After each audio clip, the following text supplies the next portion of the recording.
Assalamualaikum warahmatullahi wabarakatuh. Perkenalkan, nama saya Firi Remiza dengan NPM 2557201021 dari kelas 1.1 Sistem Informasi. Pada video kali ini, saya akan mengerjakan tugas UAS mata kuliah Fundamental ERP yang telah diberikan oleh Ibu Marisa Utami. Di sini saya akan menjawab soal-soalnya dengan PPT yang telah saya buat. Langsung saja ke penjelasannya. Soal pertama, jelaskan konsep Enterprise Resource Planning atau ERP dan peran ERP dalam mendukung keberhasilan manajemen proyek sistem informasi di organisasi. Sertakan contoh tahapan implementasi ERP yang menggambarkan hubungan antara perencanaan proyek, pengendalian proyek, dan evaluasi proyek. Konsep ERP. ERP merupakan sistem informasi terintegrasi yang digunakan organisasi untuk mengelola berbagai aktivitas bisnis utama dalam satu platform terpadu. ERP mengintegrasikan fungsi-fungsi seperti keuangan, SDM, operasional, pengadaan, dan distribusi sehingga data yang dihasilkan konsisten, akurat, dan dapat digunakan lintas unit kerja. Peran ERP dalam mendukung keberhasilan manajemen proyek sistem informasi di organisasi. 1. ERP sebagai pendukung perencanaan proyek. ERP membantu organisasi dalam menyusun rencana proyek berbasis data yang terintegrasi, mengestimasi kebutuhan biaya, waktu, dan sumber daya secara lebih akurat, dan menyelaraskan tujuan proyek sistem informasi dengan strategi organisasi. Kedua, ERP sebagai alat pengendalian proyek. ERP berperan dalam memantau kemajuan proyek secara terpusat, mengendalikan penggunaan anggaran dan sumber daya, dan mengidentifikasikan penyimpangan proyek sejak dini sehingga dapat dilakukan tindakan korektif. Ketiga, ERP sebagai sarana evaluasi proyek. ERP mendukung evaluasi dengan menyediakan laporan kinerja proyek secara komprehensif, menilai tingkat keberhasilan proyek berdasarkan indikator kinerja, dan menjadi dasar pengambilan keputusan untuk mengembangkan sistem di masa depan. Contoh tahapan implementasi. Tahap pertama, inisiasi dan perencanaan, yang mencangkup penentuan tujuan dan ruang lingkup proyek ERP, penyusunan jadwal, anggaran, serta pembentukan tim proyek, dan analisis risiko dan kesiapan organisasi. Tahap ini menunjukkan peran ERP dalam perencanaan proyek. Tahap kedua, implementasi dan pengendalian, yang mencangkup instalasi dan konfigurasi sistem ERP, integrasi data antar unit kerja, dan monitoring progres, biaya, dan kualitas implementasi. Tahap ini mencerminkan fungsi pengendalian proyek. Lanjut tahap ketiga, evaluasi dan penutupan proyek, yang mencangkup pengujian sistem dan evaluasi kinerja ERP, penilaian kesesuaian hasil dengan tujuan awal, dan dokumentasi hasil dan pembelajaran proyek. Tahap ini menggambarkan evaluasi proyek. Soal kedua, uraikan siklus hidup proyek sistem informasi pada implementasi ERP, analisis risiko yang mungkin muncul pada setiap tahap serta strategi mitigasinya. Siklus hidup proyek sistem informasi itu ada 5 tahap. Yang pertama, tahap inisiasi proyek. Tahap inisiasi merupakan tahap awal implementasi ERP yang bertujuan untuk menetapkan kebutuhan organisasi, lingkup, serta kelayakan proyek. Pada tahap ini juga ditentukan sponsor proyek dan komitmen manajemen puncak. Risiko yang muncul yaitu ada tujuan proyek tidak jelas atau terlalu luas, kurangnya dukungan manajemen puncak, dan kesalahan dalam analisis kebutuhan pengguna. Strategi mitigasinya yaitu menyusun proyek charter yang jelas dan terukur, melibatkan manajemen puncak sejak awal, dan melakukan analisis kebutuhan secara menyeluruh melalui wawancara dan observasi. Kedua, tahap perencanaan proyek. Pada tahap ini dilakukan penyusunan rencana detail proyek ERP, meliputi jadwal, anggaran, sumber daya, manajemen risiko, serta pemilihan vendor ERP. Risiko yang muncul pada tahap ini yaitu estimasi waktu dan biaya tidak realistis, pemilihan vendor ERP yang tidak sesuai, dan perencanaan sumber daya yang tidak memadai.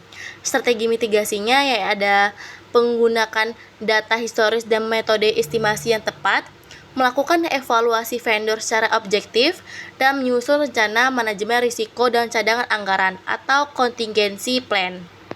Lanjut, yang ketiga, tahap implementasi sistem. Tahap pelaksanaan konfigurasi ERP, migrasi data, pengujian sistem, dan pelatihan pengguna agar sistem siap digunakan. Risiko yang muncul pada tahap ini ada kegagalan migrasi data, resistensi pengguna terhadap sistem baru, dan sistem tidak sesuai dengan proses bisnis organisasi. Strategi mitigasinya yaitu melakukan uji coba migrasi data secara bertahap, memberikan pelatihan dan sosialisasi kepada pengguna, dan menyesuaikan sistem ERP dengan proses bisnis melalui konfigurasi yang tepat. Keempat, tahap pengendalian dan monitoring. Tahap pengawasan untuk memastikan proyek berjalan sesuai rencana serta menangani kendala yang muncul selama implementasi. Risiko yang muncul, penyimpangan jadwal dan anggaran, masalah teknis yang tidak terdeteksi sejak dini, dan kurangnya laporan kemajuan proyek. Strategi mitigasinya yaitu melakukan monitoring dan evaluasi secara berkala, menerapkan sistem pelaporan dan dokumentasi proyek, dan mengadakan rapat rutin untuk membahas perkembangan proyek. Terakhir, yang kelima yaitu tahap evaluasi dan pemeliharaan. Tahap penilaian hasil implementasi dan pemeliharaan sistem agar ERP dapat berjalan optimal dan berkelanjutan. Risiko yang muncul, sistem tidak dimanfaatkan secara optimal, kurangnya dukungan pasca implementasi, dan ketergantungan pada vendor ERP. Strategi mitigasinya yaitu melakukan evaluasi kinerja sistem secara berkala, menyediakan tim internal untuk pemeliharaan sistem, dan melakukan transfer pengetahuan dari vendor ke organisasi.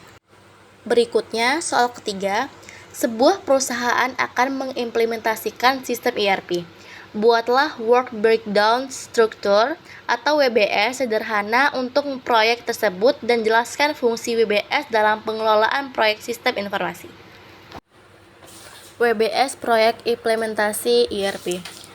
Yang pertama, inisiasi proyek yang mencangkup identifikasi kebutuhan sistem, studi kelayakan proyek, penetapan tujuan dari ruang lingkup, dan pembentukan tim proyek. Kedua, perencanaan proyek yang mencangkup penyusunan jadwal dan anggaran, perencanaan sumber daya manusia, pemilihan vendor ERP, dan penyusunan rencana manajemen risiko. Ketiga, implementasi sistem yang mencangkup analisis proses bisnis, konfigurasi dan kustomisasi ERP, migrasi data, pengujian sistem, dan pelatihan pengguna.